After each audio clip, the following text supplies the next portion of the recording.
안녕하세요. 아는 재미, 알아가는 재미, 거기다가 골라듣는 재미까지도 있는 자신만만 조경기술사 강사 김은숙입니다. 자, 오늘 우리가 95강 보호대상 수생식물하고 하천의 구조를 설명을 한다고 그랬죠. 이것으로 해서 우리가 하천에 관한 내용은 해양과 하천에 관한 내용은요 거의 끝을 맺을 거거든요. 그러면서 잠깐 생각을 조금 해본다는 의미에서 사구부터 우리가 시작을 했죠. 해안사구, 그죠? 그러면서 사구에는 내륙사구 그리고 해안사구로 구분된다고 그랬습니다. 그리고 내륙사구는 이미 이제 사막이라고 했고요. 그 모래가 이 언덕을 그 바람의 이동에 따라서 우리가 언덕을 만들어지는 것이 사구라고 그랬죠. 모래사자가 이고 언덕구자일 거니까. 그리고 해안사구에는 그러니까 사빈, 우리가 말하는 일반 샌드 비치라고 하죠. 그죠? 저 밑에, 물 밑에도 다 모래 부분이 있으니까. 그래서 우리가 그런 것이 다 사빈이라고 해요. 그 다음에 이제 전사구, 그래서 약간 언덕이 만들어져 있고요. 그 다음에 또 바람의 이동에 의해서 우리가 2차 사구가 만들어져 있고요. 그 다음에 이제 그 배후 섭지 사이에, 그러니까 배후 산지, 산이 있는데 그 해안하고 산 사이에 섭지가 있다라고 그랬죠. 그죠? 그러면서 우리가 섭지에 관한 내용들을 우리가 했습니다. 우리가 전이지대에 이야기했던 부분들이 이런 부분이라고 그랬죠. 그래서 수생식물 이야기를 했습니다. 그죠? 그리고 우리가 수생식물이 아니고 수생식물도 그렇지만 수생생물대라는 개념이 수생생물이라는 것 자체가 수생식물과 염생식물로 나누는데 이게 우리가 말 그대로 하천이냐 해양이냐 이런 것은 염분 농도로 나눠지고요. 염분의 농도의 어느 정도에 따라서 우리가 염생식물이냐 수생식물이냐 라는 것도 구분이 된다라고 그랬습니다. 그리고 또 서식지별로 우리가 이게 어디다 사느냐, 담수냐, 하천에 사느냐, 그 다음에 또 생태별로 사느냐에 따라서 우리가 수생식물이나 수생생물을 구분한다고 그랬죠. 생물은 동물과 식물이 다 합쳐져 있는 거지만, 그죠? 요거는 지금 제가 생물 중에서도 식물을만 이야기를 했죠. 그래서 서식지별로 생육 그리고 생태별로 우리가 지금 나눴을 때 물속에 아예 가라앉아 있느냐, 그 다음에 그러니까 물속이 아니고 표면에 가라앉아 있느냐, 그 다음에 잎이 떠 있느냐, 그 다음에 부유냐, 떠다니느냐, 아니면은 정수냐. 다 정수식물의 개념은 다 똑같다라고 그랬어요. 우리가 부엽형 같은 경우는요, 거의 다 정수식물이죠. 그죠? 다 뿌리가 땅 속에 다 박혀 있는 상태입니다. 우리가 침수도 사실은 정수의 계통이죠. 부유만 빼고요. 근데 부유식물도 사실은 정수라기보다는 어떤 서식지의 개념이죠, 실제로. 그죠? 그래서 우리가 이렇게 생육 어디다 사느냐, 그 다음에 어떻게 살아가느냐, 그리고 식물 우리가 수목 같은 경우는 우리가 라운키에르라는 어떤 생태별로 구분을 한다라고 했습니다. 그리고 우리가 하천 같은 경우는 섭지를 우리가 내륙 섭지라는 타이틀을 써고요. 그다음 물론 이제 갯벌이라는 타이틀도 쓰긴 씁니다. 그 다음에 이제 호수, 물이 정체되어 있는, 그러니까 정체되어 있다기보다는 움직임이 거의 없고 고여 있는 물, 이런 것을 우리가 호수라는 단어, 그리고 연못이라는 단어를 쓰고요. 그 다음에 하천이 아니고 해안 같은 경우는 해안이나 해안 섭지, 그 다음에 또는 이제 물이 어떤 거의 변동이 없는 것을 우리가 소택지라고 합니다. 그래서 우리나라는 그렇게 소택지는 그렇게 많이는 없죠. 대규모의 어떤 소택지는 없고요. 어떤 어디죠? 저쪽에 외국 같은 경우는 밀림지대 같은 경우는 소택지의 개념들이 생각보다 많이 있죠. 그죠? 자, 그래서 이제 소택지라면 주로 해양에 많이 쓰이는 이런 개념의 어떤 택지의 개념이고요. 그래서 이제 이런 것의 차이점, 단어를 쓰는 차이점이 실제 조금 다르죠.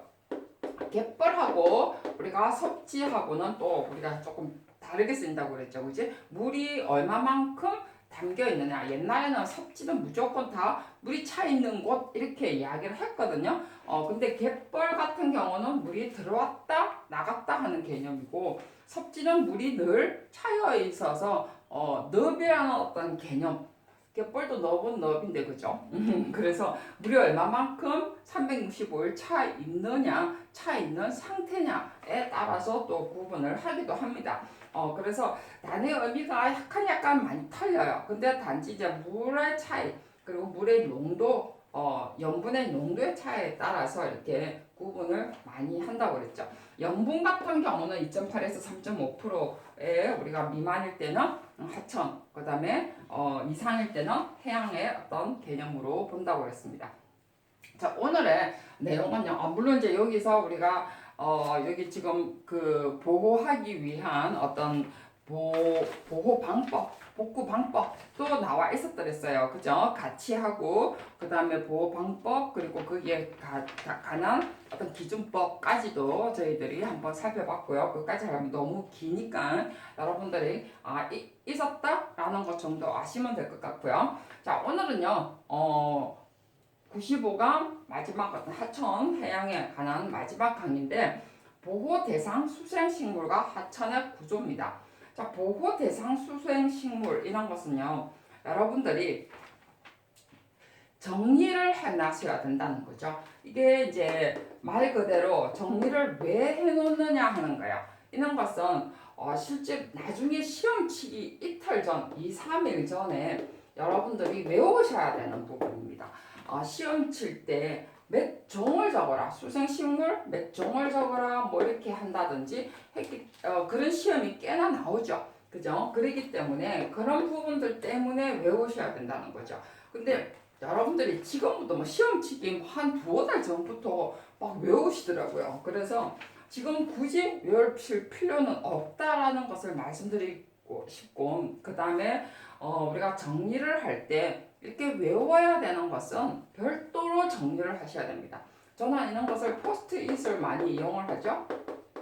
만약에 술생식물의 종류할 때 이렇게 섭지나 뭐 넙이라든지 어떤 해양 염생식물을 부분적으로 종류를 적기는 적죠. 그죠? 적으면서 그런 것은 어차피 외워야 되기 때문에 포스트잇으로 정리를 해서 그런 것은 종류만 딱 포스트잇만 해놓는다는 거죠. 그래서 이런 것은 시험 2, 3일 전에 이런 거 다 포스트잇만 다 떼는 거예요. 무슨 말인가 아시겠죠? 그죠? 포스트잇만 딱 떼어서 2, 3일 전에 그것을 외워서 아니면은 시험 치기 전날에 여러분들이 외워서 시험 치러 갈 때 그것만 들고 가시라는 거죠. 어차피 뭐 이따만하게 두꺼운 거 들고 갈 필요가 없어요. 그죠? 공부도 할 수도 없지만. 그래서 외워야 되는 것만 달랑 들고 가서 순간적으로 외워야 되겠죠. 그 사람의 머리는요, 가장 급할 때 가장 잘 외워지게 돼 있거든요. 그래서 2, 3일 전에 외울 것만 따로 정리를 하시고, 자, 이제 우리가 앞에 많이 했죠. 섭지라든지 국가지정섭지라든지 이런 부분들 우리가 다 외워야 되는 부분이에요. 그 다음에 수생식물 이런 것도 외워야 되는 거고, 저는 뭐 항상 외울 필요 없다라고 하지만 사실은 이런 거 한번 정리를 해놓으면 다 기억은 나지만 정말 빠른 순간에 우리가 적어내기 위해서 실제로 우리가 외워두면 또 좋죠. 그죠? 또 문제에 대해서도 알기 때문에 그래서 우리가 좀 외워야 되는 부분들은 사실은 외우는 것이 더 낫습니다. 굳이 이런 거 몇 종 적으라 했는데 막 머리 싸매면서 우리가 고민할 필요는 없다라는 생각이 들거든요. 그래서 이제 외워야 되는 어떤 정리 방법 이야기를 했고요. 그 다음에 섭지 우리가 정리를 해둬야 되고요. 공부하면서 어쨌든 외워야 되겠다 싶은 종류는요, 전부 다 포스트잇으로 여러분들이 하셔야 됩니다. 그 다음에 또 이런 것도 정리할 때 그냥 막 정리하지 마시고 뭐 대상 식물 뭐 이래가지고 수생 식물 해가지고 종류만 막 적지 마시고, 여기에 보면 보호 대상 수생 식물을 제가 예를 들어놓은 것처럼 실제로 우리가 섭지든 동물이든, 자, 우리가 외워야 되는 것 중에 하나가 동식물이죠. 동식물에서도 우리가 또 우리가 지금 섭지도 마찬가지고, 그죠? 국가 지정이 있고요. 국가 지정의 어떤 섭지가 있고, 시 지정의 섭지가 있습니다. 그죠? 보존해야 될 섭지도 있지만, 그래서 보존해야 되는 건 국가 지정이죠. 보호 대상도 마찬가지지만은, 그래서 시 지정의 어떤 섭지가 있고, 그 다음에 국가 지정의 섭지도 있고, 그 다음에 식물, 동식물도 마찬가지입니다, 여러분. 여기서 보면 국가 지정이 있죠. 동식물에 같아요. 국가 지정이에요. 국가 지정이라는 것은 멸종 위기죠. 그죠? 멸종 위기의 어떤 동식물 같은 경우는 우리가 국가 지정입니다. 최소한 한 5종류 정도는 여러분들이 적어 놓으시는 게 더 좋죠. 많이 적지 마세요. 여러분. 많이 적어 놓으면 여러분들이 더 머리 아파요. 그래서 이렇게 5종류만 해도 여러분들이 충분히 시험 치는데 별 무리가 없습니다. 그 다음에 이제 동물이든 식물을 같다 그러죠. 국가지정 멸종 위기고요. 그 다음에 우리가 환경청에서, 환경부에서 지정하는 것이 있고요. 보호 대상이라고 하죠. 이런 것들고는 보호 대상의 동식물이 있고요. 그 다음에 산림청, 산에도 식물이 있고 동물이 있잖아요. 그죠? 그래서 산림청 지정의 보호 대상의 동식물이 있습니다. 그래서 5종류만 해도 벌써 15개죠. 그죠?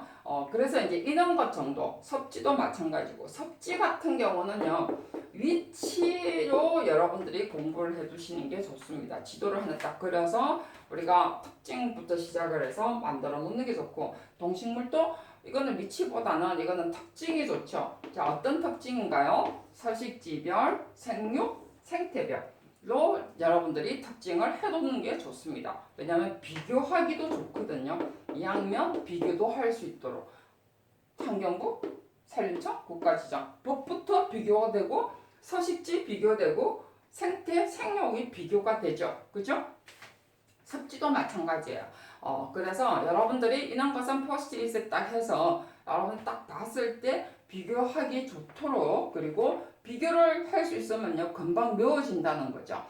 그래서 뭐 억지로 저도 막 외우려고 하는 게 아니고 그렇게 정리하면서 저절로 외워지는 것을 저는 더 선호를 합니다. 사실은 아주 막무가내 외우면요 사람의 머리가 한계가 있는 거예요. 실제로 머리가 나빠서 못 외우는 것이 아니고 외우는 방법이 잘못됐기 때문에 못 외우시는 거예요. 그래서 시험 칠 때 이것은 2, 3일 전에 정리를 다시 한 번 더 하셔야 됩니다. 꼭. 그래서 시험 치기 전날 다다다다닥 외우셔야죠. 그죠? 그래야 머리가 더 기억을 잘하죠. 근데 정리부터 2, 3일 전에 정리를 하시면 여러분들이 힘들어요. 정리는 공부하는 과정에서 정리를 하시고요. 외우는 것만 여러분들이 보통 1일, 바로 2, 3일 전 아니면 하루 전에 외우셔야 됩니다. 분명히 효과를 보실 수 있습니다. 내용은 여러분들이 식물에 관한 내용 다 아시는 거고, 그 다음에 오늘 정리하는 방법, 그 다음에 외우는 방법 또 이야기를 해드렸습니다. 자, 이제 하천에 관한 내용, 하천의 구조인데요. 하천의 구조를 하려고 보니까 찾을 데가 없어요. 이거 지금 제가 물기가 있어가지고 잘 지워지네요. 하천의 구조를 제가 지금 할 건데요. 이제 하천의 구조를 왜 하느냐는 거죠. 좀 마른 수건으로 좀 지우겠습니다. 하천의 구조는 실제 우리가 친하천 할 때 우리가 공부를 해둘 필요가 있죠. 늘 이야기하는 것처럼 친하천 하면서 우리가 수생식물만 여러분들이 대량대량 적습니다, 여러분. 근데 그러니까 항상 답이 똑같은 거예요. 근데 실제로 하천의 어떤 역할부터 여러분 역할 이러면 또 뭐라고 하죠? 아름다움이 어떻고 이렇게 적죠. 저는 그 단어 자체도 별로 기억을 잘 못합니다만은 실제 우리가 하천에 관한 구조를 알면은요 그냥 답이 나와요, 여러분. 그래서 그런 부분들을 여러분들이 생각을 하면서 여러분이 답을 적으면 훨씬 어떤 문제가 나와도, 하천의 문제가 어떤 문제가 나와도 여러분들이 공부하기가 좋고 답 쓰기가 좋다는 거죠. 그래서 하천의 구조를 시간이 얼마 안 돼서 근데 자연 하천이 있는데 자연 하천은 우리가 사실 구불구불한 거고요. 우리가 물길이 이렇게 내려오죠. 그죠? 이런 것을 우리가 하도라고 합니다. 물길에 어떤 길을 하도라고 하고요. 그 다음에 물길에 따라서 우리가 우측에 있으면 우안이고요. 그 다음에 좌측에 있으면 좌안이고요. 시험에, 제가 어떤 특강의 내용으로 하천의 구조에 관해서 내용을 했습니다. 하천의 어떤 식물 이야기 하면서 제가 이야기를 했거든요. 그래서 여러분 그거 한번 다시 그 내용은 좀 들어보시고, 오늘은 시간 관계상 어떤 내용 구조만 간단하게 설명을 할 건데요. 이거를 우리가 이제 직강화하는 경우, 우리가 도시에서 많이 보는 경우는 하천, 소하천 정비를 하죠. 소하천 정비는요, 사실은 시나 군, 군 이런 데서 실제로 합니다. 그죠? 그래서 우리가 뭐 5년마다 한 번씩 소하천 정비법에 의해서 정비를 하죠. 우리가 그 법 안에도 지금 내용이 있습니다. 그래서 정비를 하는데 왜 정비를 하느냐 하면 물의 흐름이 이렇게 치면서 좀 문제가 생기죠. 그래서 이런 부분들을 우리가 정비를 한다든지 아니면 어떤 경관이라든지 이런 것 때문에 정비를 한다든지, 그래서 여러 가지 어떤 목적은 있습니다만은 어쨌든 소하천 정비법에 의해서 정비를 하는 게 우리가 지금 적용해서 하는 거예요. 그래서 뭐 도시에 가까운 부분에 하천 정비를 하는 거죠. 그죠? 이것을 우리가 구조를 딱 잘라보면요, 이렇게 생겼죠? 한쪽만 잘라보면, 자, 여기에 만수일 때, 홍수일 때, 여기가 이제 제방이라고 하죠. 그죠? 제방은 콘크리트나 이렇게 제네지를 보호하기 위해서, 제네지가 우리가 도시 어떤 도로 부분이고, 여기는 우리가 실제로 하천 부분을 우리는 제외지라고 그러죠. 자, 그래서 여기에 지금 만수일 때, 홍수나 났을 때 물이 차는 부분까지를 우리 여기는 선이 고수부지라고 합니다. 고수부지고요.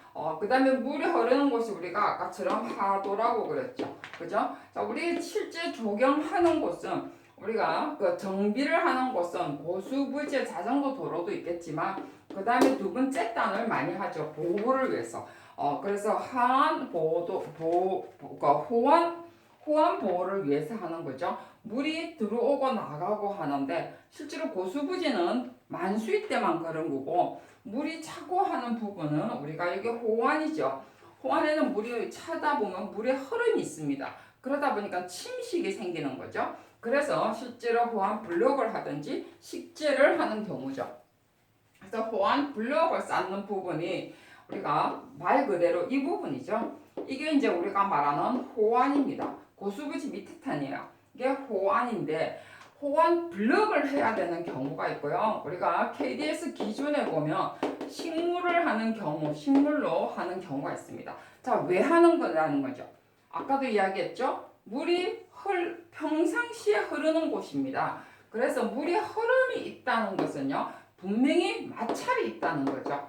마찰이 있기 때문에 치고 나가고 하는 부분이 있어서 여기에 침식이 생기는 곳입니다.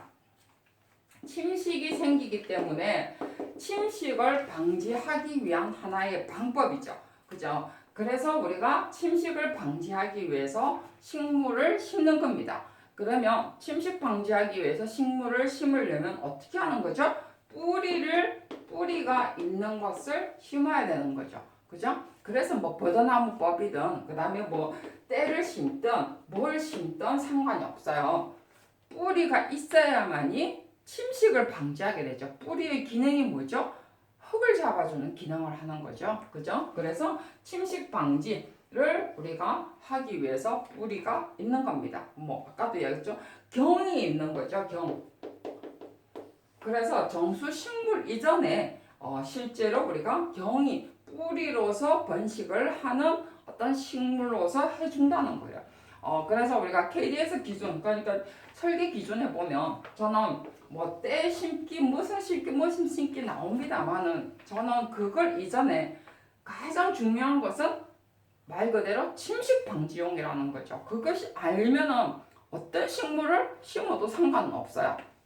그래서 식물을 이용한 방법이라는 거 어쨌든 식물을 이용하는 방법, 이고요. 물론 이제 거기다가 경관 침식 방지뿐만이 아니라 경관 조성하는 방법도 있겠죠. 그죠? 그래서 어떤 식물을 이거에 따라서 식물의 선정이 일어난다는 거죠. 그래서 물이 많이 맨날 차이는 곳 같은 경우는 관목을 심을 수는 없잖아요. 그죠? 관목 심어도 되겠죠. 그래서 서식지를 우리가 조성을 할 것이냐, 조성을 하지 않을 것이냐에 따라서 관목을 심을 것이냐, 때를 심을 것이냐 라는 것의 차이가 이루어진다는 거예요. 그래서 어쨌든 간에 뿌리로서 흙을 잡아주는 경우. 근데 흙이 없어. 호환불력이야. 그랬을 경우는 어떻게 할 거냐는 거죠. 그래서 그때는 식재를 하기가 힘들겠죠. 그죠? 그랬을 때 호환블록 자체의 흙을 가지고 있는 콘크리트 블록을 가지고 있든지 그런 방법도 할 수가 있겠죠. 그죠? 그래서 뒤에 보면은 우리가 그런 이야기도 나옵니다. 사실은. 근데 오늘 이제 그까지는 제가 설명을 안 드리고요. 자, 그 다음에 나오는 것이 이제 수변이라는 겁니다. 물론 여기에 이제 여울도 있고 소도 있고 그러는데 이제 그건 제가 좀 생략을 하겠습니다. 그 다음에 우리가 수변이라는 것이 도대체 어디서 어디까지일 것 같아요? 여러분 생각할 때 우리가 수변이라는 것이요, 하천에서 이야기하는 수변이라는 것은 하천 기능을 하는 곳입니다. 그 정말에서 하천 기능을 한다는 것이 뭐예요? 고수부지에서 다 하천 기능을 하죠. 그죠? 왜냐하면 만수이 때까지 있으니까. 그래서 하천 기능에서 하는 데까지를 전부 다 우리가 수변이라고 해요. 그래서 수변이라는 것은 하천 기능을 할 뿐만 아니라 여기에서 그래서 우리가 수변 공원이라는 개념이 여기에 지금 밑에 물 밑에서부터 시작을 해서 고수부지까지 제방까지는 우리가 실제로 하천의 어떤 기능을 하느냐 안 하느냐에 따라서 다르겠지만 실제 제방은 하천의 어떠한 공간은 아니죠. 그죠? 저는 그래 생각을 해요.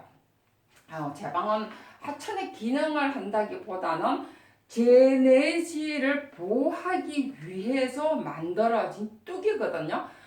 그렇기 때문에 저는 제방을 우리가 수변공원으로 저는 놓고 싶잖아요. 사실 수변공원은 그렇게 뚝을 제방을 포함한이라고는 없어요.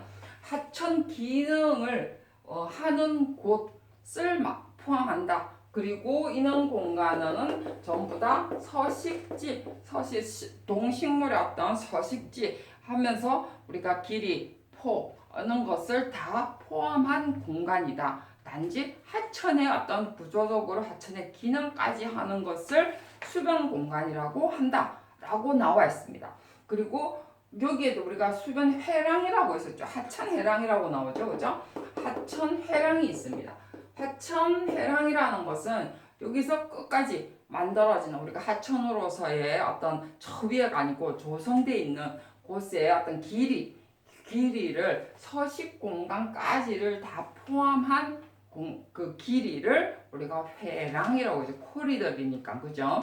그래서 이거는 조경에서뿐만이 아니라 지금 조경하고 하천하고 모든 어떤 KDS 기준에 나오는 용어는 다 통갈로 통합됐어요. 다 의미를 같이 하는데 약간의 의미는 조금 틀리는 부분이 있어요. 근데 어쨌든 하천 회랑이라는 개념은 서식지를 포함해서 수변 하천의 기능을 하는 곳을 길이로 나타낸 공간을 우리가 하천 회랑이라고 한다고 나왔습니다. 그래서 하천 회랑과 오늘 수변 공간 그리고 하천의 구조라는 개념 그리고 고수부지의 개념 그리고 또 하나가 있죠. 상류와 하류가 있습니다. 우리가 하류를요 여러분들이 자꾸 저수라고 생각을 하는데 저수 부분이 아니고 물론 낮은 저자지만 그러면 고수부지와 저수부지가 헷갈리거든요. 그래서 상류와 하류라고 하지 그걸 저수라고 하진 않아요.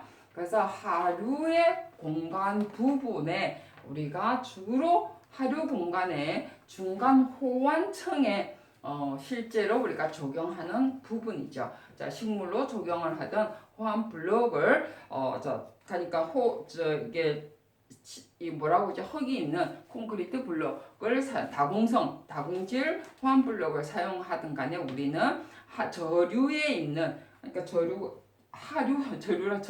저류라네요. 하류에 있는 호환에 우리가 하는 하는 부분을 우리가 적용을 해서 하는 거죠. 그죠? 자, 여기까지가 하천에 관한 내용 이극수로 끝내고요. 다음에는 실제 우리가 공사 계획부터 시작을 해서 하자까지 유지 관리까지 가거든요. 그래서 20개 굴치 전정에 관한 내용들 나옵니다. 의외로 설계하시는 분들이 힘들어 하더라고요. 그런 부분을. 그래서 그것에 관한 내용이니까 설계하시는 분 많은 시청 바랍니다. 수고하셨습니다.